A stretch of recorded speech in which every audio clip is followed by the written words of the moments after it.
السلام عليكم. انا وحيد وينر من وينر تنس شو. النهارده هنتكلم عن مضارب الاسكواش تكني فايبر. شركه تكني فايبر عامله سلسله مضارب من سنه 2009 اسمها كاربو فليكس. كاربو فليكس عملت الاصدار الاخير او اخر اصدار نزل اللي هو الاصدار السابع اسمه كاربو فليكس اكس توب. كاربو فليكس اكس توب.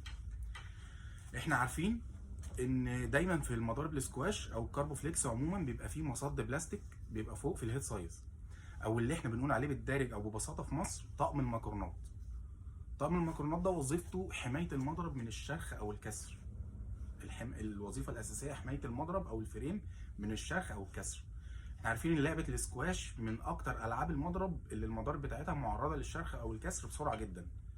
انت عندك الحيطه وعندك الارضيه وعندك مضرب زميلك، كل دول انت معرض ان مضربك يتشرخ او يتكسر بسرعه بسبب الحاجات دي او العوامل دي.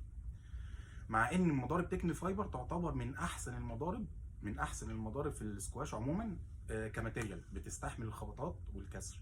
بس الشركه المفروض ان هي عملت الاكس توب ده علشان ثلاث حاجات او ثلاث مزايا بتقول عليهم فرق عن اي كارب فليكس تاني. اول حاجه الشركه شالت طقم البلاستيك من هنا، او المصد البلاستيك ده او المقرونات، شالت الطقم خالص من هنا.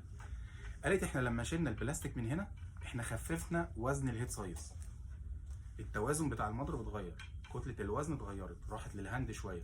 فالمضرب اي مضرب عموما لما بتشيل الوزن من الهيد سايز او الهيد سايز الوزن فيه بيبقى خفيف، المضرب بيبقى سريع في الهواء. فالسوينج بتاعك بيبقى سريع، كنترولك بيبقى اكتر على الكوره. تاني حاجه انت ممكن تقول طيب ما هو كده انا لما انت شلت لي البلاستيك المضرب بقى عرضه اكتر لانه يتكسر بسرعه او يتشرخ بسرعه. الشركه قالت لا، احنا عاملين ماده جديده اسمها اكتف فايبر. الماده دي عباره عن كيفلر وتeflon. الكيفلر ده ماده اللي بيتعمل منها البدل بتاعت واقي الرصاص، ماده قويه جدا. فهي قالت ان احنا عملنا بيها الحته دي. والتeflon دي ماده ناعمه جدا برضو عملنا بيها الحته دي علشان حاجتين. الماده الناعمه ديت خلت المضرب سريع في الهواء، مقاومته للهواء او السحب بتاعه بقى اسرع.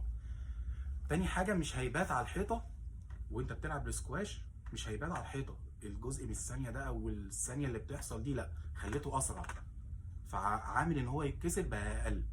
وفي نفس الوقت ماده الكيفلر دي مديه للمضرب متانه. يبقى اول حاجه المضرب بقى سريع في الهواء، تاني حاجه بقى متين. ماده الكيفلر والتeflon مديها متانه وسرعه في الهواء. تالت حاجه الشركه قالت احنا لما شلنا البلاستيك دوت خلينا الفايبريشن يبقى اقل في المضرب. الفايبريشن او الاهتزاز اللي بيحصل مع التقاء الكورة السكواش بالمضرب بقى اقل. ليه؟ لان اي بلاستيك محطوط مع الفريم الكربون ده بيعمل فايبريشن، فاحنا شلنا البلاستيك دوت خلينا الفايبريشن اقل في كل ضربه.